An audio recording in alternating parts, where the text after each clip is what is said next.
This is The Nature of Forces by Genevieve, Chapter 3. In spring year of the moon 217, the days began to grow long and the flowers began to bloom.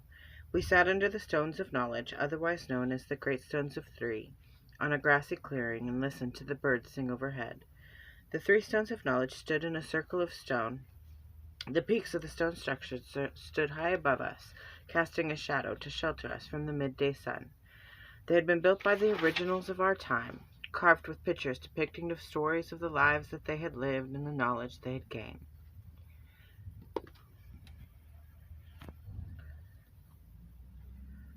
People lived shorter lives then.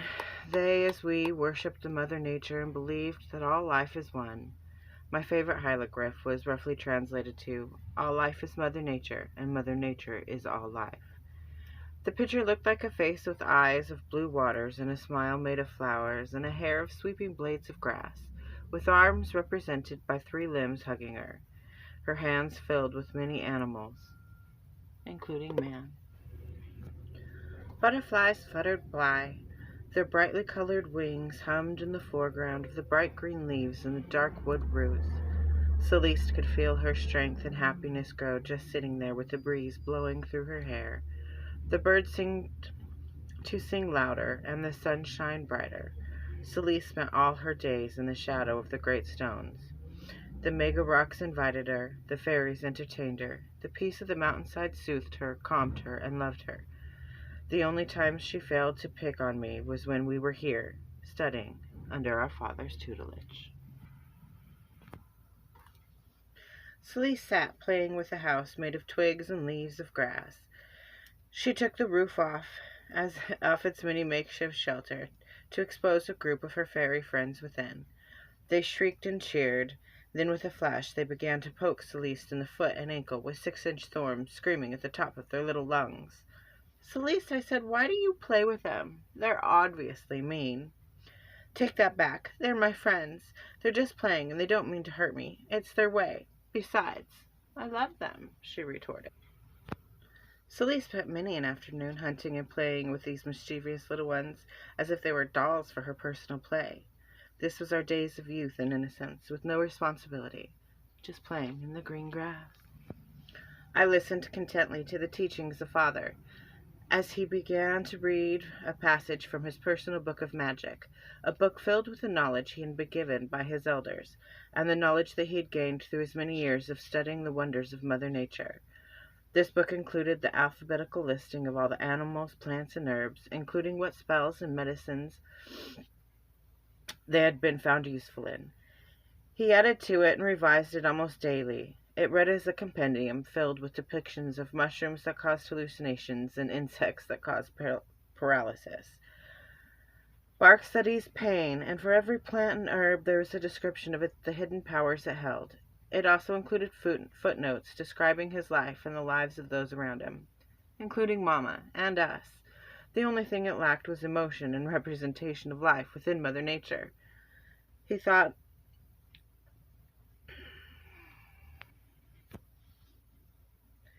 taught us from it on most days when he found himself at home. Magic is not only a part of our nature, it is the essence of Mother Nature. From the landscape we find life-giving and healing potions. It is something to be revered and respected, he concluded this day's teachings. He had lost Celeste's attention. She had heard something off in the not-too-distant. Was it the wind rustling through the trees? Perhaps a rock had gone over the waterfall and was tumbling down the narrow slope. Maybe a group of fairies playing tricks. She wondered and searched around wildly. What could that be? Celeste's eyes caught a young man's gaze from behind a bush. His long black hair flowed in a braid over his shoulder, his large brown eyes fixed on only her. She turned away only for a moment to kiss each of the 3 great stones. I offer praise to the life given to the gracious Mother Nature, Celeste said, and then wished Father a quick goodbye. Palo, she yelled, running into his loving embrace. The smell of sweet cedar and sweat filled her senses. Palo had brought Celeste a picnic of wild berries and fresh baked bread from the local baker shop. They walked the winding path up the mountainside hand in hand until they came upon a clearing with a huge willow that weeps. It must have been older than Father Time himself, given by the massive size. The long green blades flowing from the strong branches were rich with color. It was the perfect representation of life and virility. The grass under it was short, with bright yellow dandelions, and specks of white baby's breath popped out of the greenery. It was the perfect place to sit, eat, drink, and be in love. They took comfort in the tree's massive trunk that split in many directions, reaching out into the great beyond, in praise of the goddess of the sun. The thick branches of this strength ascended to the sky. The bright green leaves flowed like water to the mountain's floor, where the bright green-yellow grass streaked with a shadow blanketing the young lovers from the warm midday sun. Palo kissed Celeste once, and then again. I wish someone would kiss me as such, with such passion and tenderness. I imagined his lush, full lips and the taste of sweet and salt, his thick black hair, feeling like silk in her fingers. Palo laid Celeste down on the soft grass and began to caress her smooth stomach down her tight thighs, sending tingles of pleasure up her spine and down her toes. She opened her eyes to find above her in the branches of the tree of the radiant Caw! Something streaked from the sky. Palo, my love, what was that? Celeste asked curiously while pushing her small breast into his strong chest. Palo looked at her, took her pale face in his strong hands. It's a dove, pure as the snow, and nearly as beautiful as you. Do you see it, far above on a branch, nearly hidden by the green leaves? He asked.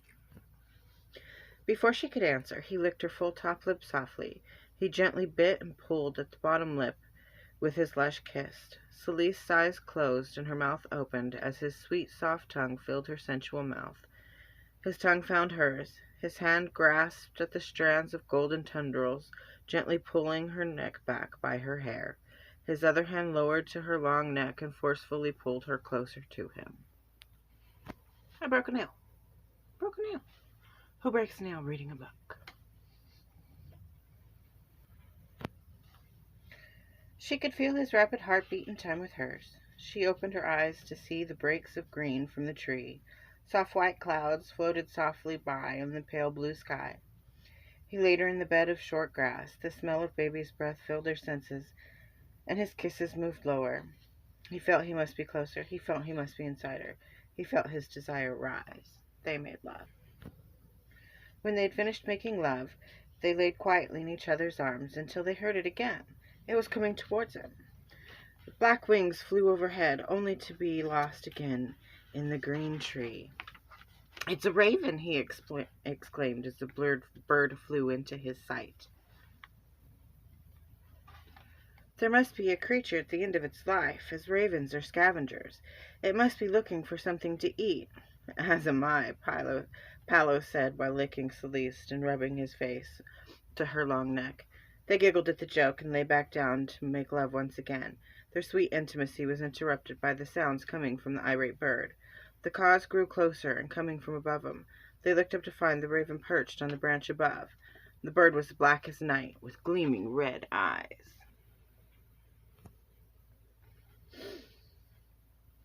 I'm scared, Palo. Will he hurt the dove? Don't let him hurt her, Celeste said, on the verge of tears. Her narrow chin trembled, and her soft pink lips turned downward. I do not know, my darling. Ravens and doves don't usually find each other, he responded, trying to calm her worries. They watched quietly for some time, as the raven flew to the dove, slightly hidden but in view of the lovers. The raven and the dove started to nestle to one another. He loves her, Palo. He's protecting her. But from what? Celeste asked. As probably. We should go and leave them in peace, Palo responded in kind. Okay, but I shall leave crumbs of this bread as an offering to them, Celeste said childishly. The lovers had spent most of the day under the tree. Palo walked Celeste home where she quickly found slumber. In the black night and the wildest dreams, the white dove glowed softly.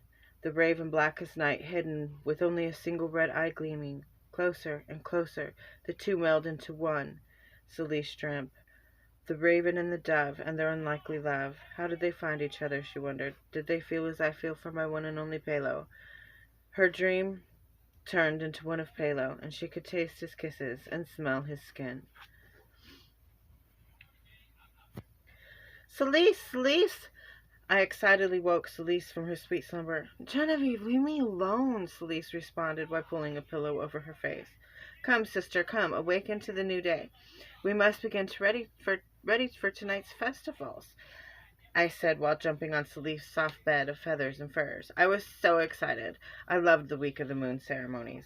It came but once a year, and I did not intend to miss a moment of it. Ugh, Celeste moaned. Another celebration, Celeste complained. In the town circle, people celebrated everything from an impending birth, a birthday, when some young woman begins to menstruate, a bountiful harvest, or a fresh kill. There was nothing we did not come together in joy for. I was so excited, though. She could not dampen my spirits, no matter how hard she tried, and she was always trying. This, after all, was the beginning of the annual moon celebration, a week-long celebration of life, of Mother Nature, and the upcoming harvest. On the third day, when the annual moon is at its full, the townspeople would celebrate opportunity for birth and rebirth by praising Mother Nature, asking for a plentiful harvest and many babies to come. They do as this nude, or next to it. Imagine the entire town drinking wine and dancing in the nude under the light of the full moon. It's such a silly thing to take so seriously. However, many believed that if we did not come together and praise, we would suffer for it. And I just loved it. At least today is the only first of 7, and I can wear my new dress, Celeste said aloud. I had made her a beautiful sheer gown just the day before. I secretly felt so proud when my sister wore the dresses I made. She looked so beautiful in them. I believe she was the most beautiful girl in all of Alexandria. And I believe all of Alexandria agreed with me. After a quick breakfast of black spiders on toast and orange juice, we ran to the River of Life to bathe. We sat on the rocks near the warm water. Celeste brushed my long brown hair. At times like these, when we found ourselves alone caring for each other, Celeste missed our mother, and her sorrow showed on her pale face as the pink drained from her soft cheeks and her tears filled her eyes. Celeste's thoughts consumed her with my silky hair beneath her fingers. I was only 2 years of age when she passed, giving my sister life, Celeste thought. I can still smell her hair and hear her voice in the passing breeze. I know these are just in my imagination, and she is free to return once again to Mother Nature. I wonder if she has already. Perhaps she's either the raven or the dove. It's just as likely her spirit resides in this singular daisy I place in my sister's hair, she thought of our mother. Celeste, I asked my sister, do you have visions of those close to you? Like what they're doing when you're not there? Can you hear people's thoughts? No, she responded. Do you have the gift of sight? She asked me. I did not want to tell her how I knew of what she and Paulo did when they were alone, or that I had seen the raven and the dove. I dream sometimes, but I don't know if they're real, I said, telling her half the truth. They were more like daydreams, but somehow I knew they were real. It's just your imagination, child, she said, trying to put me in my place. I thought she was jealous. Maybe I possessed some power of Mother Nature that she did not. I doubted it. Celeste was always stronger, smarter, and braver than I. I looked to her for guidance. I think I learned more from her than from my father and his life's work, even his book. Funny how we looked nothing alike, my sister and I. I have light hair. She is dark. She's much taller than I am, even though I'm 2 years her senior. She looks like my mom. Celeste never said a word to me, but those thoughts consumed her. I am sure she never knew that I could hear her thoughts when the elements were quiet. I hear those words, and it hurt. I could never read the thoughts of another person. Some witches can read minds openly and often, Most need a strong personal connection, but for me that connection was always with my sister, who hated me. That night we walked the path to the town circle. The view of the valley lay below the rigid mountainside, glowing in hues of green that grew into dark browns. Trees and flowers were spotlighted by the sun's glorious rays. The flowers on the valley floor speckled in green landscapes with pinks and yellows and whites. To the west, the view grew dark and jagged. The jagged black rock of the dark mountain glistened in the sunset above the white stones below the mountainside. My view was freckled with deep greens and bright purple blooms. The clouds hung low, sweeping in a white glow across the black painted tips of the dark mountains range. As we neared the town circle, people were bustling back and forth, gathering items from vendors and their wares. Little Liliana, a sweet little girl with curls of red, dressed in her little cotton gown, with a huge red bow in the back, who had a woven basket of freshly cut flowers, handed Celeste a red rose. The scent brought with it thoughts of Palo and the magical birds they had encountered just the day before. Her thought caught my curiosity, and I wondered why she would spend so much time with her mind on a few birds. With a sweet grin, Liliana ran off to spread more joy to the people of Alexandria. Celeste passed the butcher's tent filled with fresh meats, bones, and many fine woven fabrics of linen, cotton, silks, and luxurious fur pelts. She wondered what I could make with such beautiful items. I was surprised she'd even thought of me. Genevieve is so talented in the arts. Her clothing is always impeccably made, and each creation is more magical and magnificent than the last, Celeste thought. I felt warm with the flattery. However, Celeste should have felt proud at the thought, though she was mostly filled with resentment. I fear I hate her, Celeste whispered. She had not meant for me to hear. Celeste passed the butcher's tent filled with fresh meats, bones, and many fine woven fabrics of linen, cotton, silks, and luxurious fur pelts. She wondered what I could make with such beautiful items. I was surprised she had thought of me. Genevieve is so talented in the arts. Her clothing always impeccably made, and each creation is more magnificent creation than the last, Celeste thought. I felt warm with the flattery. However, Celeste should have felt proud at the thought, though the thought was filled with resentment. I fear I hate her, Celeste whispered. She had not meant for me to hear. Celeste spotted a man with a contraption, and she ran to him with the excitement of a schoolchild. What is it? It looks like a barrel with a seat, Celeste asked the familiar elder we called Jonathan. He was tall and thin, and his gray hair had begun to lose its luster, and his skin wrinkled with age. While my father neared his 80th year, Jonathan must have been closer to 100, perhaps older. I call it a bicycle, he replied. You sit on the seat here, and you use your feet to pedal, thus propelling you forward, he explained proudly. Celeste gasped with delight. I must try it. I must, Sir Jonathan, please. Celeste smiled and looked at the man with the eyes of a begging puppy. That look always worked in her favor. She would flash her steel blues, and the world was her oyster. Here you are, my dear. Sir Jonathan held the bike as Celeste climbed on the seat. She sat uncertain before Jonathan gave her a gentle push. She was a natural, as she began to pedal without hesitation. At that moment, Celeste saw her darling love.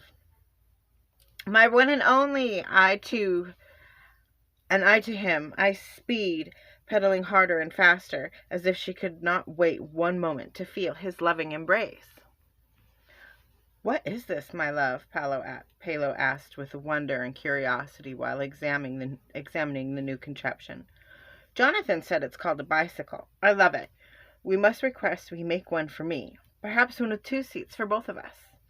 At first I feared I would fall over if I lifted my feet off the ground, but with a push I was off.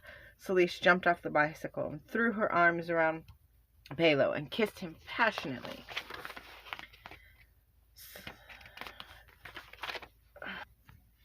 They walked the bicycle back to the maker, thanked him, and ordered one with 2 seats and a basket in the front. Jonathan said it would take him some time, as he never thought of a bike built for 2, but he seemed thankful for the idea. I'm sure he started to draw up plans that very moment, as most inventors do. Paolo, I cannot stop thinking of those birds. Why do I keep saying his name wrong? It's Palo. Palo. Palo.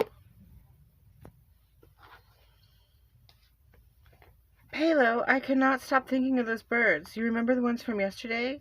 Perhaps we should go find them. I wish to see them again, please, Lise asked with the sweetest of expressions. We shall go tomorrow then, my love. We shall look before the celebration. I will meet you here, and we will hike to our tree together, Palo responded. It was a wonderful evening. Palo and Celise dined with Palo's mother and his 2 infant sisters. They shopped until the arms were full, and they danced in each other's arms until the sun rose. In the pale light of the rising sun, they sat on a log left from a long ago fallen oak. Paolo cut a lock of hair from his head and braided it as he listened to Celise talk. She dreamed of having his babies and what she would name them. Hazel, if I were ever to have a little girl, we should call her Hazel. Palo wrapped the hair bracelet around Celise's dainty wrist and kissed the back of her hand when he had completed the bracelet in a knot. I would give you anything you wish, and if you shall ever have a boy, I'll give you another and another and as many takes until I give you your Hazel, Palo responded, looking at her through lustful eyes. I can't read. I'm sorry. At least no one's going to see this. Celeste awoke the next midday with a fire burning in her belly. This is what my sister must feel like when there's a celebration in the town circle. She had never felt such excitement. She could not wait. She ran off to find Palo, without even eating breakfast. Palo and Celeste easily traced their way back to the home of the willow that weeps. Celeste was thrilled to find the birds nestled in the tree. The lovers had no idea had been following them and watching them with prying eyes, hidden in the bushes and behind the trees. Celeste watched the birds high above her while lying in Palo's strong embrace for hours under the protective shade of the tree. Palo, I love them. I love them so my heart swells at the very sight of them, Celeste said. Then I shall catch them for you, my love, so you can rest your gaze upon them with each ray of sun, Palo responded. No, we must not. They should be free. Free to fly, free to make love, Celeste said as seductively as she could. Palo read her body and eyes. I could not look away, though I should have. I watched my sister climb on his hard body. I looked in her eyes as she closed them and exhaled. After they made love, Palo took his short blade, made of bone of the bear, and carved into the tree a simple heart embossed with a C and a P. Then they fell asleep under that tree in each other's loving embrace. They both dreamt of the raven and the dove. I left before Celeste could wake. Walking by the great stones on the way to town, Celeste suddenly felt a sharp prick on the bottom of her front toe that was peeking out of her favorite sandals, the ones with the long straps that wound seductively up her slender legs. Ouch! She exclaimed, only to pull out a bee stinger.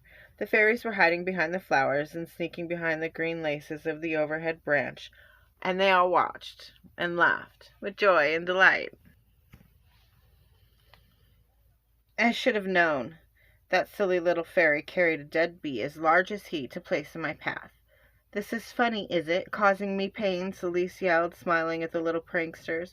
Turnabout is fair play, my little friend, and you'd better watch out, Celeste joked.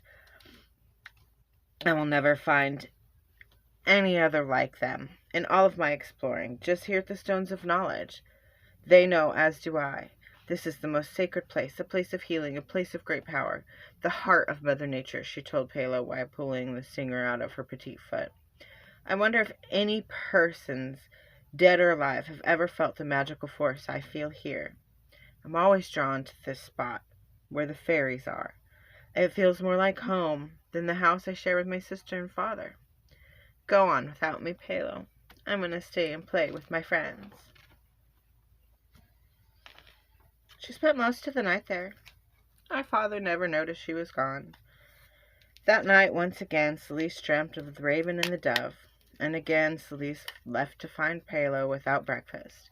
She ran by me, sitting alone at the kitchen table, eating my spiders, and again she left without saying a word, not even goodbye. It's like they're calling to me. I need them. I need to be with them, always, Palo. Do you understand? No words can fully describe that feeling. My words fail me. With everything I am, I ache for them, pleaded Celeste, talking about the birds. She spent most of the night there. Our father never even noticed she was gone.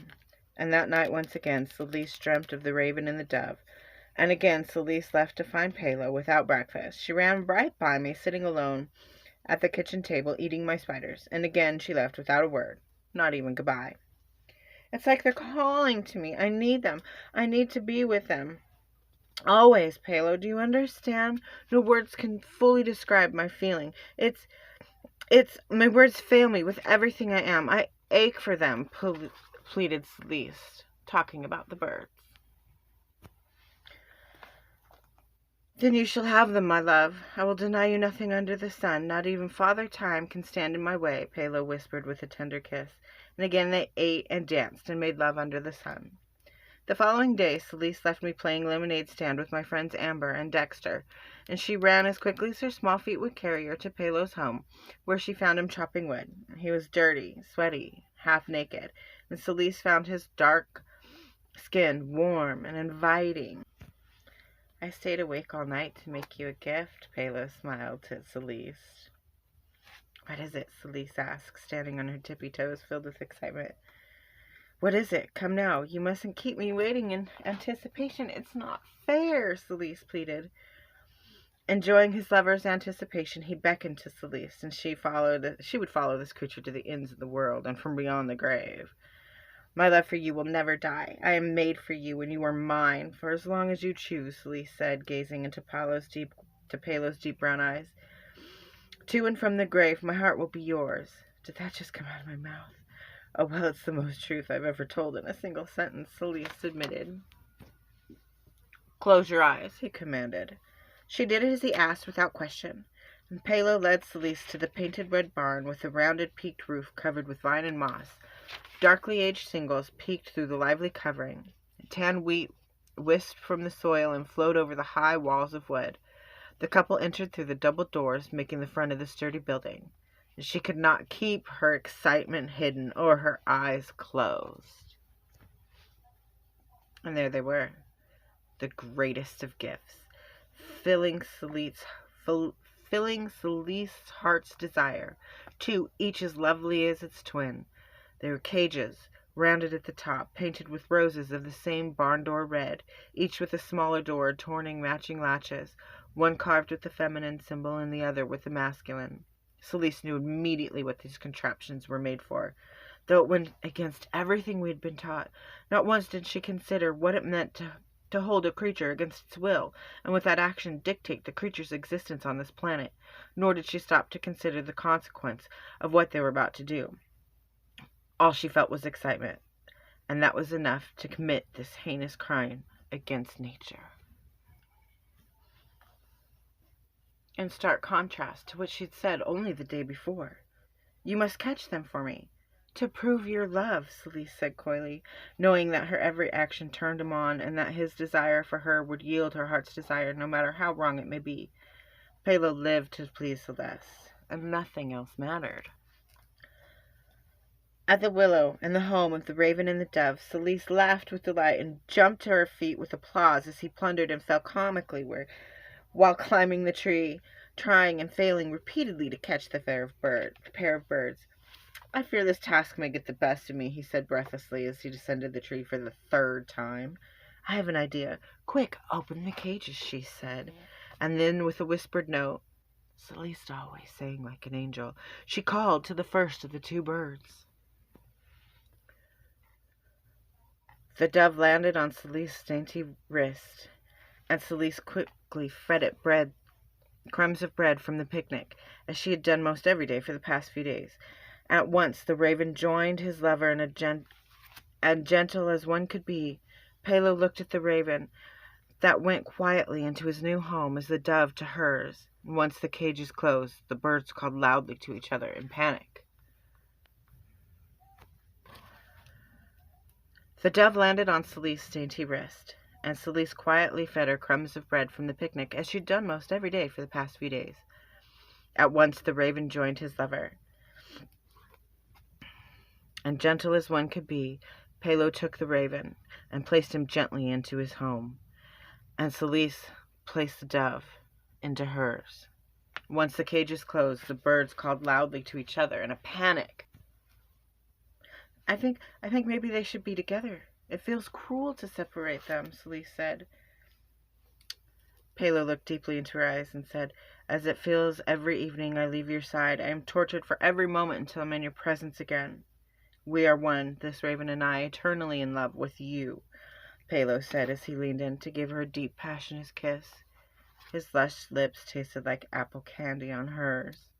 Then the raven shall stay with me as to ease his pain, and the dove shall stay with you as to ease yours, Celise responded with words while pressing up against his strong body. And with that, the lovers had robbed Mother Nature of the magnificent wonder. Simply ignorantly and selfishly, they walked slowly and somberly, as if knowing this was wrong, but neither said it out loud, nor did they release the birds.